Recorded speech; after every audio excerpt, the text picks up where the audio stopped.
Hai, Assalamualaikum. Untuk video kali ini saya nak share resepi dan juga cara-cara untuk buat kek pandan.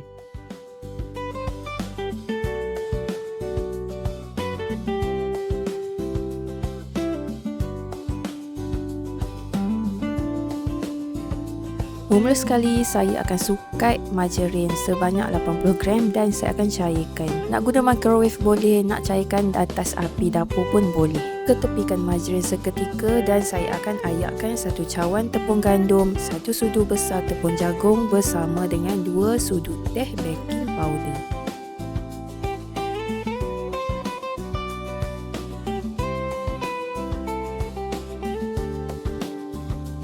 Dah siap ayak, ketepikan bahan kering. Masukkan setengah cawan gula caster dan tambah lagi 2 sudu besar. Kalau tak suka manis, korang boleh skip 2 sudu besar ni. Kemudian masukkan 5 biji telur grade B. Kalau korang guna grade A pun boleh, tak ada masalah.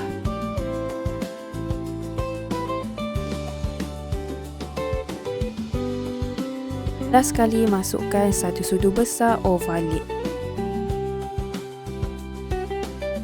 Pukul menggunakan mixer. Saya gunakan speed 1 dahulu untuk saya sebatikan bahan ni dan kemudian saya akan naikkan sehingga speed paling maksimum.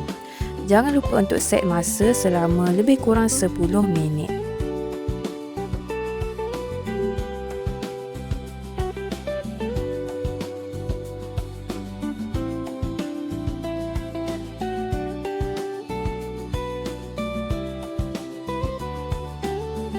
Selepas 10 minit, kita stopkan mixer dan kalau korang dapat lihat, adunan kita dah bertukar warna. Daripada kuning dah jadi semakin putih. Tambahkan 1/3 cawan santan pekat. Saya gunakan santan kotak. 1/3 cawan minyak masak, 1 sudu besar imalco pandan coconut dan juga pewarna hijau apple. 4 hingga 5 titik pun dah cukup. Kemudian sambung pukul bahan-bahan ni, gunakan speed 1 pun dah cukup. Saya pukul lebih kurang 1 minit untuk sebatikan adunan.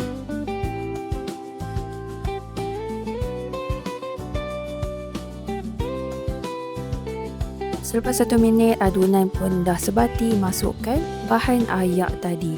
Saya masukkan sedikit demi sedikit.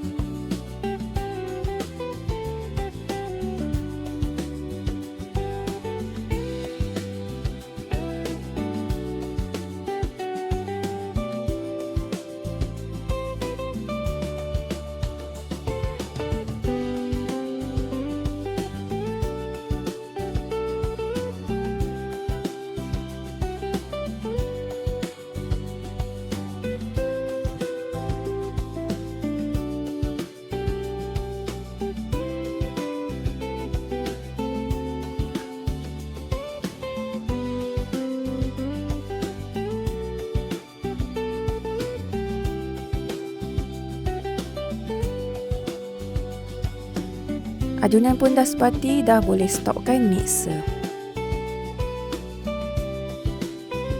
Seterusnya saya akan ambilkan margarin yang saya cairkan tadi dan saya masukkan sedikit adunan, lebih kurang 1 cawan dan saya akan gaulkan dekat tepi. Saya akan gaulkan asing sampailah adunan ni sebati, barulah saya akan tuang ataupun masukkan kembali ke dalam mixing bowl.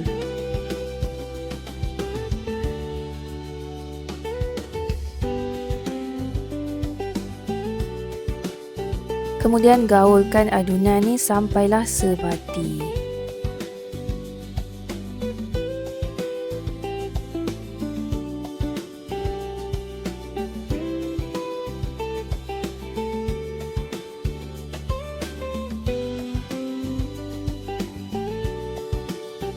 Sediakan loyang. Saya gunakan loyang saiz 8 darab 8 darab 3. Saburkan dengan minyak dan letak baking paper. Tuangkan adunan yang telah pun kita siapkan tadi.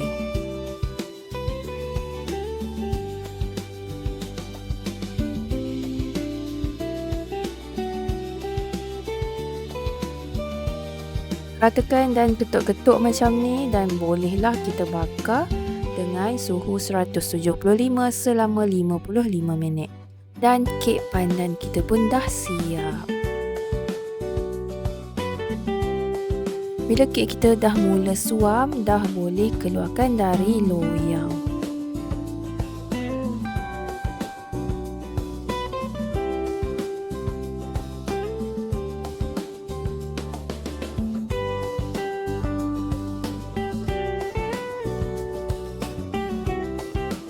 Sebelum potong, make sure kek kita betul-betul sejuk. Barulah kita boleh potong.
Kek pandan kita pun dah siap. Jangan lupa like, komen, share dan subscribe YouTube channel Umi Hasna untuk perkongsian resepi seterusnya.